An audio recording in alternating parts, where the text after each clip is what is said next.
ले, लेकिन यहाँ आ रही हूँ, मेरे पे असर पड़ रहा है तो सरकार पे भी असर पड़ेगा। मेरा ही तो असर सरकार को बनाया है ना, मेरे ही वोट ने तो सरकार को सरकार बनाया है, तो मेरा यहाँ आना भी तो सरकार को असर ही देगा। आपके बहुत सारे दोस्त होंगे, आपकी आपस में बातचीत होती होगी, उनकी भी एक ओपिनियन होगी, उनकी ओपिनियन से आपको क्या लगता है? मेरे एक दो दोस्तों का ये भी ओपिनियन रहा है कि पेपर लीक में धर्मेंद्र प्रधान को हम क्यों बोल रहे हैं कि आप रिजिग्नेशन दो, इससे कुछ नहीं होगा। बात यह है कि हमने, आप जिसको कुछ देंगे आप मांगेंगे भी तो उसी से ना, तो आप किसी अब बोलेंगे कि एनडीए को हटाओ, ठीक है, या फिर पेपर लीक जो है वो प्रिंटिंग प्रेस से हो रहा है, तो भाई अगर ऐसे हम प्रिंटिंग प्रेस के खिलाफ अलग अलग चीज़ों के खिलाफ वोट उठाने लगे मुद्दा, तो ऐसे तो हम एक एक बॉडी को ढूंढ के उठाते रह जाएंगे। फिर जो हमारा मेन मुद्दा है, जिसको हमने गार्जियन बना रखा है इस फील्ड का, एजुकेशन के फील्ड का, गार्जियन जवाब देने के लिए ही तो होता है, तो एजुकेशन फील्ड का जो गार्जियन है ये उसका काम है जवाब देना, बस सिंपल सी बात। ज्यादा बड़ी जवाबदेही किसकी है, धर्मेंद्र प्रधान की, जनता की, या नरेंद्र मोदी की? देखिए, मिनिस्ट्री बनी इसलिए है कि अलग अलग तबके को अलग अलग लोग जवाब दे पाए। हर चीज़ के लिए अगर प्रधानमंत्री को ही जवाब देना पड़े तो मिनिस्ट्री बनी क्यों है? सारी मिनिस्ट्री प्रधानमंत्री को दे दीजिए फिर।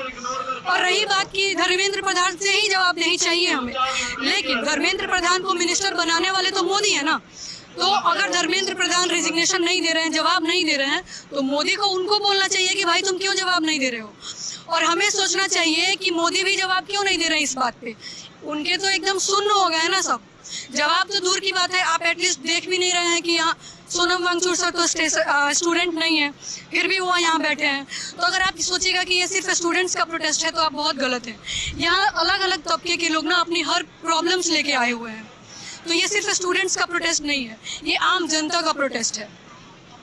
ये प्रोटेस्ट अब आपको इतने दिनों के बाद पॉलिटिकल नजर आ रहा है, नॉन पॉलिटिकल? प्रोटेस्ट पॉलिटिकल नहीं होता है, प्रोटेस्ट नॉन पॉलिटिकल ही होता है। और अगर आप इसको पॉलिटिकल नज़ारा दे रहे हैं ना, तो आप देखेंगे कि यहाँ सिर्फ लेफ्ट के लोग आ रहे हैं। इनकेस अगर आपको ऐसा लगता है तो राइटिस्ट क्यों नहीं आ रहे हैं जो अभी सरकार में? आप आइए ना, मना थोड़ी किया जा रहा है, इंतजार तो एक्चुअली में आपका ही है। लेफ्टिस्ट लोगों को आप बुला नहीं रहे हैं, वो अपने मन से आ रहे हैं हमें ज्वाइन करने। तो आप भी आइए प्रधानमंत्री जी, आप भी ज्वाइन कीजिए, जवाब दीजिए। हमें इंतजार आपका ही है, राहुल गांधी का इंतजार नहीं है। सत्य में राहुल गांधी नहीं है, अगर होते तो जाहिर सी बात है उनका इंतजार होता और मोदी जी हमारे साथ खड़े होते। तो अगर मोदी जी को हम चाह रहे हैं कि वो आए, वो जवाब दे, नहीं दे रहे हैं, तभी तो लेफ्ट के लोग आ रहे हैं। लेकिन सोनम वांगचुक का एक बयान बड़ा चारों तरफ फैला कि अगर राहुल गांधी नहीं आते हैं, अखिलेश यादव नहीं आते हैं, तो ये उनके छोटे दिल का परिचायक होगा। तो वो तो चाहते हैं कि राहुल गांधी की कोई ना कोई जवाबदेही तय। देखिए, लीडर ऑफ अपोजिशन होता ही इसलिए है। मेरा और आपका सवाल पूछना ना इस माइक और इस कैमरे तक ही रह जाएगा। शायद सोशल मीडिया पे हम लोग मिलियन व्यूज़ ले लेंगे, फ़ायदा कुछ नहीं है जब तक चीज़ें ऑफिशियली नहीं होती हैं। और ऑफिशियली लीडर ऑफ अपोजिशन का ही काम है कि अगर देश में कोई प्रॉब्लम हो रही है तो वो सरकार से जवाब मांगे। हम और आप तो नहीं जाएंगे पार्लियामेंट में जवाब मांगने।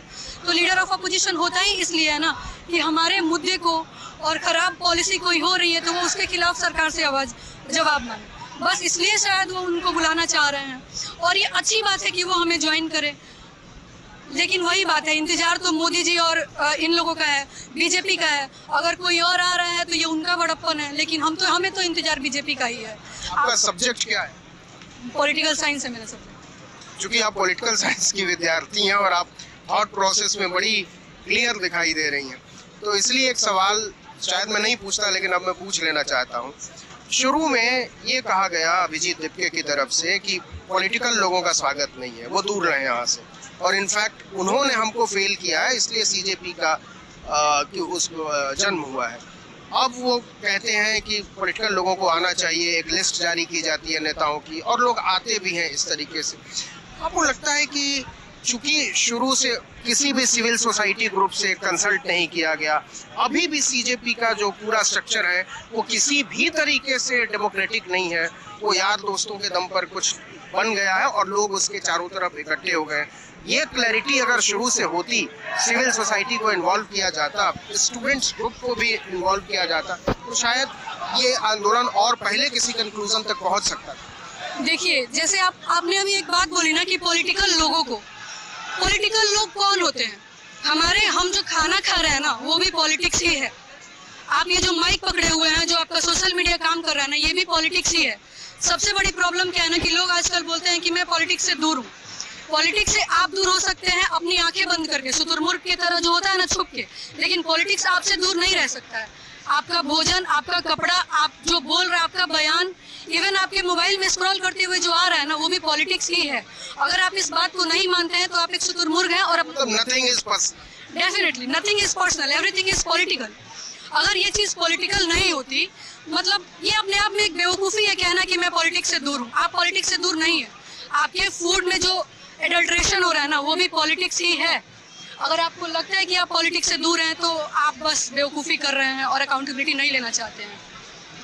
नई पीढ़ी है और कितनी क्लियर है अपने थॉट प्रोसेस में, और जो लोग ज़्यादा उम्र पार कर चुके हैं उनको इन नए बच्चों से सीखना चाहिए और समझना चाहिए कि आंदोलन कितना ज़रूरी है अधिकारों को बचाने के लिए, न्याय को बचाने के लिए, बंधुत्व और बराबरी को बचाने के लिए। ज़्यादा से ज़्यादा लोगों का शामिल होना इस तरह के तमाम आंदोलनों में बहुत ज़रूरी है ताकि अंततोगत्वा लोकतंत्र को बचाया जा सके। नमस्कार।